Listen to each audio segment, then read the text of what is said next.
Hi there. Carrying on with another wall telephone.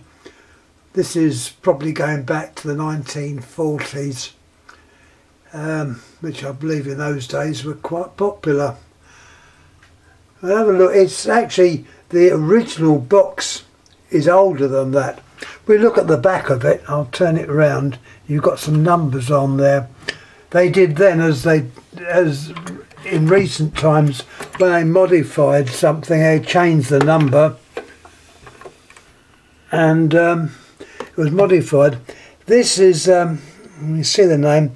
It's got originally number 121CB, which meant central battery, but it had been altered. This was quite a common thing, I think. It's GPO. It's now known as a 234. Number has been removed. So it's 234 number something. But that would have been another name on there, AK. I think it's AK. AK125, I think it says. I think AK could be the actual maker. Anyhow, it's a bit complicated. Not to worry. Let's have a little look inside.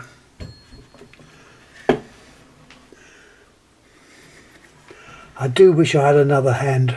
Hold on. Let's see if I can drop this down gently. It's quite heavy. There we are. I'll put this down. You've got the good old a receiver, which is the same type as used on the candlestick. We'll show a candlestick later. There's a magnet in there, goes the length of that. It's like a U-shaped magnet. It's quite old. It's I think it's actually on metal, but it's brass or metal, and it's got this like black finish. Anyway, let's look a little bit further. The microphone or transmitter is the modern one. When I say the modern one, it's what they were replaced with. They used, I think, a hard back, was it, or not too sure. But these take the same type of microphone as the 232. They just fit inside there. Obviously movable so that it's ready for the height of the person that's about to use it. The dial has obviously been replaced. That's a normal trigger type dial. You'd expect it to have seen a slipping cam dial with this, but obviously that's been changed. Let's open her up. Let's have a little look inside. There's the inside.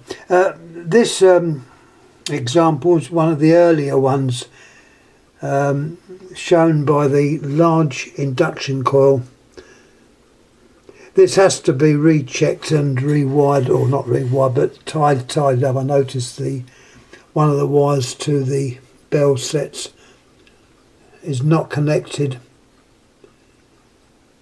There's the bell itself. And a nice tinkle as well. The switch hooks.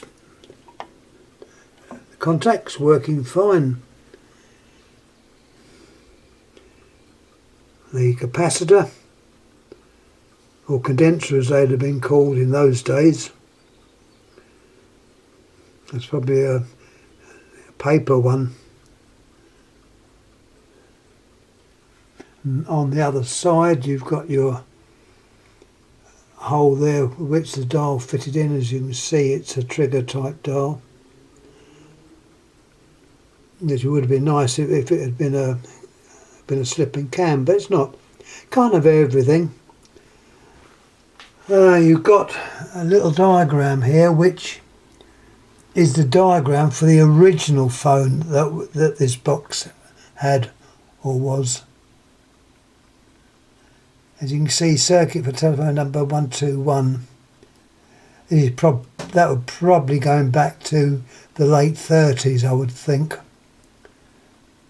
So from that diagram it's possible to work out where all the wires go, although the actual terminals, they are marked. I said on that other phone, that Tesla, I couldn't make any numbers or anything out. There was written on there, so it's not very clear. When you get to my age, eye's not quite as good. There's something on. And I can't really make it out. On this side, they are numbered 1 to 5.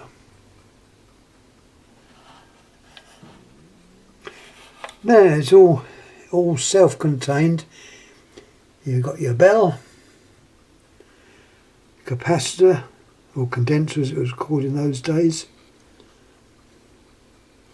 What I do notice, and just noticed, the numbering for those appear to be what is written on the side here.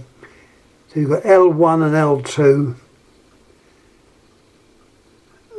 TR is going to your transmitter and receiver. You've got an E there as well, probably do that. So at least I've got a diagram with notes where they are. So yes, it is marked up. I didn't think to look there. It's surprising what you see when you're looking through the old camera. You tend to pick up things you don't see with the naked eye. So I think that's it. It's quite old. The actual phone itself is in good nick. You'd think the age, it's not been knocked about. Obviously the box had been modified by BT or the GPO in those days, and has been refurbished as it is now. Anyhow, any comments please make. I'm still sorting out stuff to put up. At least it is something I can do and keeps my mind active, because as I say, we're all worried about what is going on in the world, and well, it's my way of keeping occupied. And housework. I hate doing housework, but it has to be done. And looking after my 2 pussycats, which keep me sane. Anyhow, I'm going to stop going on, and thank you all again for watching. Thank you. I don't know what I'm going to put up next. We'll find something, I feel sure. Okay, thanks again. Thank you.